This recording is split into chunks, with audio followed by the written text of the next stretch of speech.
திருக்குறள் புத்தகத்தை எடுத்துக்கொள்ளுங்கள். அப்படி மூடி திறவுங்கள். திறந்த பிறகு நீங்கள் பார்க்கிற ஒரு குறளை எடுத்துக்கொள்ளுங்கள். அந்த குறள் சிறந்த குறள். சரிங்க ஐயா, நான் இப்ப நேரடியா கேள்விக்கு வரேன். திருக்குறள் படிச்சா பணம் கிடைக்குமா? இவர் படித்தால் அவர் 15,000 ரூபாயை பெற்றுக்கொள்ளலாம். ஆகவே பணம் கிடைக்கும், பொருள் கிடைக்கும், இன்பம் கிடைக்கும். அறத்தின் வழியே வாழ்ந்தார், ஆனால் அவர் துன்பமுற்று இறந்தார். இதைத்தான் நீங்கள் கேட்கிறீர்கள். அறவழியிலே வாழ்கிறவன் ஏன் துன்பமுறுகிறான்னு கேட்கிறீர்கள். ஒன்றும் செய்யவில்லை. நீங்க எந்த கோயிலுக்கும் போக வேண்டாம், எந்த இறைவனையும் வழிபட வேண்டியதில்லை. பூக்களாலோ பாக்களாலோ இறைவனை நாளும் வழிபட வேண்டிய தேவையில்லை. ஆனால் நீங்கள் அறத்தின் வழி நின்றீர்கள் என்றால்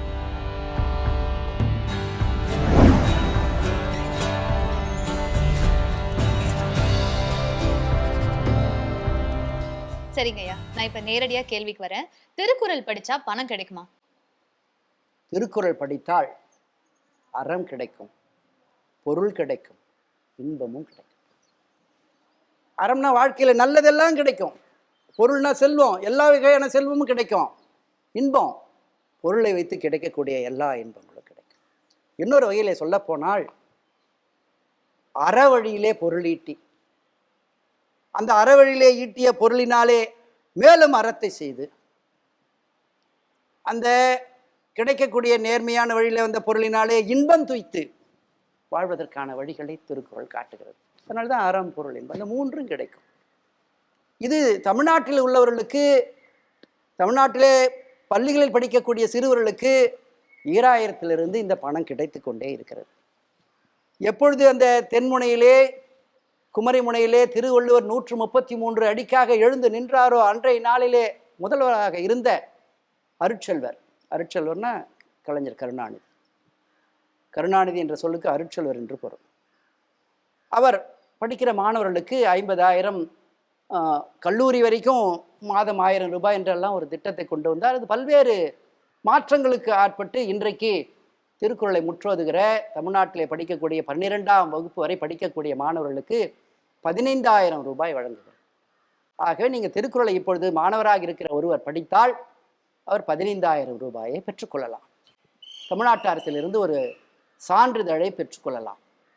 அது மட்டுமல்லாமல் இந்த அறம்பொருள் இன்பமாக பிரித்து எழுதப்பட்டிருக்கிற அந்த திருவள்ளுவர் பேராசான் இயற்றிய இந்த திருக்குறளை ஒருவர் இள வயதிலேயே கருத்தூன்றி முழுமையாக படித்து அது பசுமரத்தாணி போல அவர் உள்ளத்திலே தைத்து அது உயிர்த்திருக்குமானால் திருவள்ளுவர் எழுதிய அறத்தின் வழி அவருக்கு புலனாகும். அறத்தின் வழியிலே வாழ்வதற்கும் தன் வாழ்விலே உண்டாகக்கூடிய சிக்கல்களை எல்லாம் திருக்குறள் வழி தீர்ப்பதற்குமான அறிவு, திருக்குறளின் பொருளை உய்த்துணரக்கூடிய அறிவு அவருக்கு கிடைக்குமாயின் வாழ்நாளிலே அவருக்கு தொல்லைகள் வாராது. ஒருவேளை தொல்லைகள் வந்தால் அந்த தொல்லைகளை உடைத்தெறியக்கூடிய வழியினை திருக்குறள் அவருக்கு காட்டும். ஆக வாழ்விலே நலம் பெற, வளம் பெற, வாழ்விலே உண்டாகக்கூடிய சிக்கல்கள் எல்லாம் வழிகாட்டக்கூடிய ஒரு பேர் அறிவு நூல் அவரிடத்திலே இருக்கும்போது அதை தவிர வேறொன்று அவருக்கு என்ன வேண்டும்? ஆகவே பணம் கிடைக்கும், பொருள் கிடைக்கும், இன்பம் கிடைக்கும். அந்த திருக்குறள் நூல் ஒன்றை படித்தால் அறிவு விளங்கும், அறநாட்டம் மிகும், பொருளை தனக்கு தேவையான பொருளை ஈட்டிக் கொள்வதற்கான ஆற்றல் வரும், அறமல்லாத வழியிலே செல்லாத கூடிய நேர்மை திறன் உண்டாகும். இன்பத்தை கூட பகுத்துணர்ந்து இது நன்று இது தீது என்று பிரித்துணர்ந்து இன்பத்தையும் நற்றுணையோடு ஒருவனுக்கு ஒருத்தி என்ற நிலையிலே வாழக்கூடிய பெருமிதோடு ஒரு பேராண்மை உண்டாகும். வேற என்ன வேண்டும்? ஐயா, நிறைய பேரு நீங்க சொல்ற இந்த அறம் தவறி அவங்க ஒரு தனி வழியில போய் ரொம்ப சுலபமா பணம் சம்பாதிச்சிடுறாங்க. அறம் வழி நடக்கிறவங்களுக்கு தான் இந்த பாதை ரொம்ப கடினமா இருக்கு. ரொம்ப நல்ல கேள்வி. இந்த அறம் வழியில் நடப்பவர்களுக்கு பாதை கடினமாக இருக்கிறது என்று நாம் பல இடங்களில் பார்க்கிறோம்.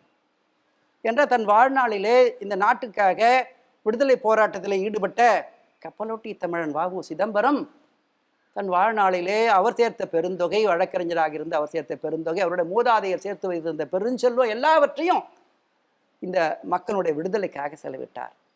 தூத்துக்குடியிலே போராட்டம் நடத்திய அந்த தொழிலாளர்களுக்காக செலவிட்டார். வெள்ளையரை அவர்களுடைய அடிப்படை வணிகத்தை நொறுக்கி கப்பலோட்டி தான் வணிகன், தன் மக்களை காக்கிற அந்த பொருளாண்மை செய்ய முடியும் என்று காட்டினார். அப்படிப்பட்டவர் தன்னுடைய வாழ்நாளின் பிற்காலத்திலே சிறைக்கு சென்று மீண்ட பொழுது அவர் அடைந்த வறுமை துன்பம் சொல்லொணாதது. அவர் அறவழியிலே நடந்தார், தன் மக்களை காப்பதற்காக போராடினார். தன் வாழ்நாளிலே தொல்காப்பியத்துக்கும் திருக்குறளுக்கும் மற்ற சிறந்த தமிழ் நூல்களுக்கும் உரை எழுதினார். அறத்தின் வழியே வாழ்ந்தார். ஆனால் அவர் துன்பமுற்று இறந்தார். இதைத்தான் நீங்கள் கேட்கிறீர்கள். அறவழியிலே வாழ்கிறவன் ஏன் துன்பமுறுகிறான்னு கேட்கிறீர்கள். அறவழியிலே வாழ்பவர்கள் துன்பமுற்றாலும் அவர்கள் அதை பற்றி கவலைப்படுவதில்லை. ஏன்னா வாழ்வினுடைய நோக்கம் அறவழியில வாழ்வது தான். பொருள் சேர்த்து இன்பம் உருவதல்ல. பிறவி பெருங்கடல் நீந்துவர் நீண்டார் இறைவனடி சேராதார்னு முதல் குறளில் சொல்லப்படுகிற அந்த இறைநிலையை அடைவதற்கு அறம் செய்தா போதும், வேறொன்றும் செய்யவில்லை. நீங்க எந்த கோயிலுக்கும் போக வேண்டாம், எந்த இறைவனையும் வழிபட வேண்டியதில்லை. பூக்களாலோ பாக்களாலோ இறைவனை நாளும் வழிபட வேண்டிய தேவையில்லை. ஆனால் நீங்கள் அறத்தின் வழி நின்றீர்கள் என்றால் சுடச்சுடரும் பொன்போல் ஒளிவிடும் வள்ளுவர் இந்த தவத்தில் சொல்லுகிறார்.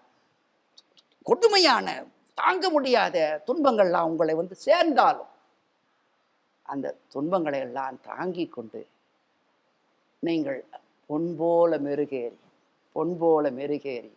உங்கள் வாழ்வினுடைய பயனை அடுத்தடுத்த நிலைகள் அடைந்து உங்கள் பிறவி துன்பத்தை உடைத்தெறியக்கூடியவர்களாக ஆகிவிடுகிறார். ஆகவே வ.உ.சி. வறுமையை துய்த்தாலும் பெருமையை புகழை நிலைப்பட செய்தார். இன்றைக்கு அவரை போல ஒருவர் தமிழ்நாட்டுக்காக, இந்த ஒன்றியத்துக்காக சிறைப்பட்டவர், துன்பமுற்றவர், செல்வமிழந்தவர் வேறு யாரும் கிடையாது. அந்த புகழை நிலை நிறுத்தினார். இன்னும் 1000 ஆண்டுகள் கழித்தாலும் இந்த மண்ணின் விடுதலை பற்றி எழுதக்கூடிய இடங்களில் எல்லாம் வ.உ.சி.யினுடைய பெயர் முதலிலே நிற்கும். அந்த புகழ் தான் நிலையானது. ஒன்றா உலகத்து உயர்ந்த புகழல்லால் ஒன்றாது நிற்பதொன்றில். அப்போ வறுமை அது ஒரு குறுகிய காலம் அடையக்கூடியது. செல்வமோ இன்னும் குறுகிய காலம் உங்களிடத்துல இருக்கும். ஆனா அந்த செல்வமும் வறுமையும் போவும் யாக்கையும் செல்வமும் நிலையா, இது சிலப்பதிகாரம் சொல்லுது. யாக்கைன்னா உடம்பு நிலையாது, செல்வம் நிலைக்காது, சிறப்பு நிலைக்காது. ஆனா புகழ் நிலைக்கும். அந்த புகழை பெற்றார். சான்றோர்கள் அப்படி புகழை பெறுவார்கள். தங்களுடைய உடலுக்கும் தங்களுடைய வாழ்க்கையின் வளங்களுக்கும் துன்பத்தை பெற்றாலும் புகழை நிலைநிறுத்துவார்கள். அப்போ அந்த புகழை நிலைநிறுத்திய பெருமையை பெற்றதுனால அவர் இரவாத வாழ்ந்து கொண்டிருக்கிறார்கள். அதை விடும் வறுமை பெரிதல்ல. ஐயா, இப்போ ஒரு கருத்தையோ இல்ல ஒரு பாடலையோ திரும்ப திரும்ப நாம படிக்கும் போது அதை எழுதினவங்க மேல ஒரு ரசனை கிரியேட் ஆகும். அப்படி நீங்க திருவள்ளுவரை பார்த்து என்ன மனுஷன்யா அப்படின்னு வியந்த தருணம் எது? ஏராளமான தருணங்கள் இருக்கிறது. குறிப்பிட்டு மிக முக்கியமா 133 அதிகாரங்கள், 1330 குறட்பாக்கள். இதுல பல அதிகாரங்களை நான் ஒவ்வொரு நாளும் சொல்லிக் கொண்டிருக்கிறேன். பல்லூர்களில் இருக்கிற மாணவர்களுக்கு இணைய வழியாகவும், அரசு பள்ளிகள், தனியார் பள்ளிகளுக்கு நேரில் சென்றோம். திருக்குறள் ஓதுதலையும் ஓதுவித்தலையும் மட்டுமே என்னுடைய வாழ்நாள் பணியாக நான் 15 ஆண்டுகளாக செய்து கொண்டிருக்கிறேன். அதுவே திருக்குறளை ஓதாத நாள் என்னிடத்தில் இல்லை.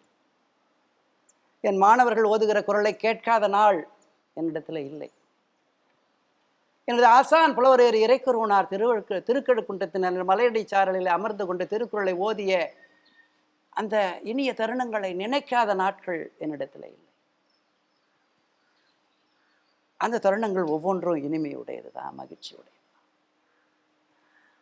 அதுவும் இந்த மழலை செல்வங்கள் அந்த திருக்குறளை சொல்லும் பொழுது அந்த குறளை எழுத்துக்களுடைய அந்த சொல்லினுடைய பொருள் தெரியாமல் நாம் கேட்பதை அவர்கள் தங்களுடைய செவி வழியாக கேட்டு தங்களுடைய உள்ளத்தில் ஏந்தி கொண்டு தங்களால் முடிந்த அளவுக்கு திருப்பி சொல்லும் பொழுது அந்த மழையினுடைய குரல்களிலே இருக்கக்கூடிய அந்த இனிமையை நாள்தோறும் மாந்தக்கூடிய ஒரு பெரும் மகிழ்வை எனக்கு தமிழ் அருளி இருக்கிறது என்று நினைக்கிற அந்த தருணங்கள் ஒவ்வொன்றும் இனிமையுடையதுதான்.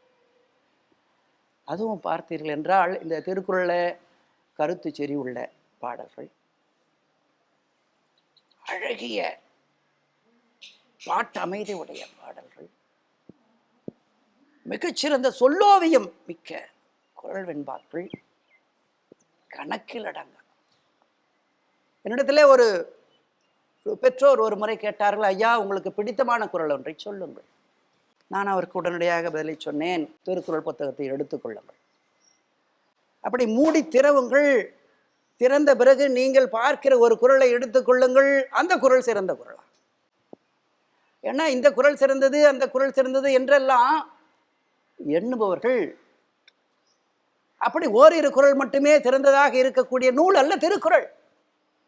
திருக்குறள் 1330 காண கிடைக்காத முத்து மணிகள் கோர்க்கப்பட்ட மாலையார்.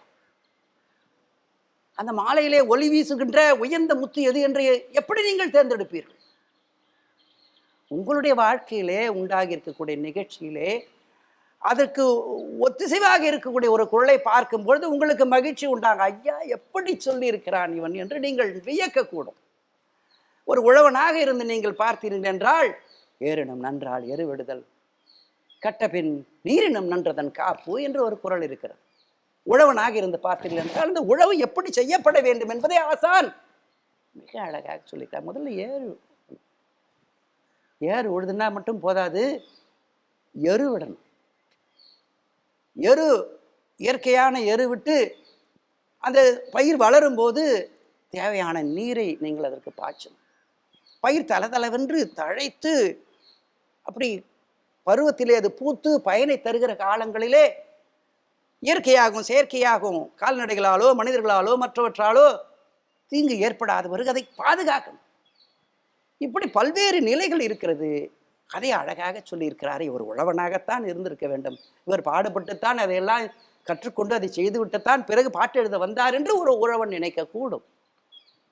ஒரு பெருவீரன் பார்த்தான்னா, என் ஐ முன் நில்லன்மின் வீர் பலர் என் முன்னின்று கல் நின்றவர், பலர் என் ஐ முன்னின்று கல் நின்றவர். எதிரி வீரனே, என் தலைவன் முன் நிற்காதே, உன்னை போன்று என் தலைவன் முன் நின்று இன்றைக்கு கல்லாய் பூமியில் கிடக்கிற காட்சியை நீ அறியாயோ, ஆகவே ஓடிவிடு, என் தலைவனோடு போர் செய்ய. ஒரு பெருவீரன் இதை சொல்றால், இதை படித்தால் ஆஹா, இதை ஏற்றிய வள்ளுவன் நிச்சயமாக ஒரு மாவீரனாகத்தான் இருந்திருக்க வேண்டும் என்று அவன் புலகாங்கிதமடை. இதுவே ஒரு நீ காதலியாக இருந்தால், காதலனாக இருந்தால், ஒரு அமைச்சனாக இருந்தால், அறிவுடைய சான்றோனாக இருந்தால், தந்தையாக இருந்தால், மகனாக இருந்தால், மகளாக இருந்தால், செல்வனாக இருந்தால், வறுமையிலே துன்பப்படுகிற ஒரு ஏழையாக இருந்தால், அத்துணைக்கும் அவரிடத்திலே பாடல்கள் இருக்கிறது. ஒவ்வொன்றையும் துய்த்து துய்த்து தான் இவர் எழுதியிருக்கிறார் என்று நீங்கள் வியக்கிற தருணங்கள் அந்த நூலை புரட்டி பார்க்கிற ஒவ்வொரு கணத்திலும் உங்களுக்கு தோன்றும். ஒரு பாட்டை எடுத்துக்கொள்ளுங்கள். நெருப்பினுள் துஞ்சலும் ஆகும் நிரப்பினுள் யாதொன்றும் கண்பாடறிது. நெருப்புல தூங்கி விடலாம் ஐயா, ஆனா இந்த வறுமையில, சோற்றுக்கு இல்லாத இந்த வறுமையில நான் எப்படி என்னுடைய கண்ணை மூடுவேன்? இது வறுமைவாய்ப்பட்டிருக்கிற ஒருவன் தன்னுடைய வறுமை நிலையில தன்னுடைய குடும்பத்தை தாங்கிக் கொள்ள முடியாத அந்த ஏழ்மையின் துன்பத்தை, அந்த கொடுமையை ஏற்றுக்கொண்ட ஒருவன் தான் இதை இப்படி சொல்ல முடியும். அப்போ வள்ளுவர் ஒரு வறியவனாக இருந்தாரா? இருந்திருக்க கூடும். தமிழிலே புலவர்கள் வறுமையாளர்களாக இல்லாமல் வேறு எப்படி இருப்பார்? தமிழ் புலவர்களுடைய வாழ்க்கை வரலாற்றை நீங்கள் எடுத்து பார்த்தால் அவர்கள் வறுமையை மிக நன்றாக சுவைத்தவர்களாக இருந்தார். வறுமையை சுவைத்தாலும் வண்டமழை வளப்படுத்தினார்கள். ஆக எந்த பொருளை எடுத்துக்கொள்ளுகிறோமோ அந்த பொருளாக ஆகிவிடக்கூடிய ஆற்றல் உடையவராக வள்ளுவர் இருந்தார். அதனாலே எல்லாவற்றையும் சிறப்பாக செய்தார். ஒவ்வொரு குறளையும் அதனுடைய இன்பம் முழுவதையும் நீங்கள் உய்த்துணரக்கூடிய சொல்லாற்றல், யாப்பு வலிமை, கருத்தூட்டம், இதையெல்லாம் நீங்கள் பெற்றிருந்தீர்கள் என்றால் அவரை படிக்கிற ஒவ்வொரு தருணமும், அவரை படித்ததனால் அதற்கு பிறகு இந்த உலகை பார்க்கிற ஒவ்வொரு தருணமும், திருக்குறளோடு உலகை நீங்கள் உற்று நோக்குகிற, திருக்குறள் பார்வையில் உற்று நோக்குகிற ஒவ்வொரு தருணமும் இனிமையானது, இன்பமானது. ஐயா, இப்போ நம்ம பிழைக்கிறதுக்கு எவ்வளவோ துறைகள் இருக்கு, எவ்வளவோ தொழில் இருக்கு. ஆனா நீங்க இந்த வள்ளுவத்தை கையில் எடுத்ததுக்கான காரணம் என்னங்க? இதற்கான கேள்வியை நான் என்னுடைய ஆசான் இடத்திலிருந்து தான் தொடங்கணும். என்னுடைய பெருமைக்குரிய ஆசான் புலவரேறு திருக்குறள் மணி இறைக்குறவனார் அவர்கள் தன்னுடைய 12 அகவையிலேயே திருக்குறளை யாரும் பயிற்றுவிக்காமல் தானே கற்று அதற்கு பிறகு அண்ணாமலை பல்கலைக்கழகத்திலே புலவர் பட்டம் பெற்று தன் வாழ்நாள் முழுவதும் எந்த வேலைக்கும் செல்லக்கூடாது, இந்த தமிழன்னையினுடைய தாளுக்கே எப்பொழுதும் பணியாற்ற வேண்டும் என்கிற ஒரு உயர்ந்த பேரவாவினாலே 24 வாடகை இல்லங்களிலே வசித்தார். தன் வாழ்நாள் முழுவதும் 24 வாடகை இல்லங்களிலே வசித்தார். தான் இறக்கும் பொழுது அவரிடத்திலே இந்த தன்னுடைய தனக்கு பிறந்த பிள்ளைகளுக்கோ இல்லை மற்றவர்களுக்கோ தன்னுடைய இன்றைக்கும் வாழ்கிற அவருடைய துணைவியாருக்கோ அவர் எந்த செல்வத்தையும் விட்டு செல்லவில்லை. ஆனால் தமிழுக்கு அவர் ஆற்றிய அருந்தொண்டு பெருந்தொண்டு அது மிக நீளமானது. அவரை நான் அருகிலிருந்து பார்க்கக்கூடிய வாய்ப்பை ஒரு 25 ஆண்டுகளுக்கு மேலாக பெற்ற பெருமிதம் உடையவன். அவர் எப்படி வாழ்ந்தார், வறுமையை எப்படி தாங்கிக் கொண்டார், எல்லா நிலையிலும் ஏந்திய கொள்கையை ஒரு சிறிதும் கைவிடாது எப்படி உயர்ந்தோங்கினார் என்பதை பார்த்திருந்தேன். அவர் தன்னுடைய யாக்கையை இந்த உலகத்தில் விட்டு சென்ற புகழோடு அடைந்த பிறகு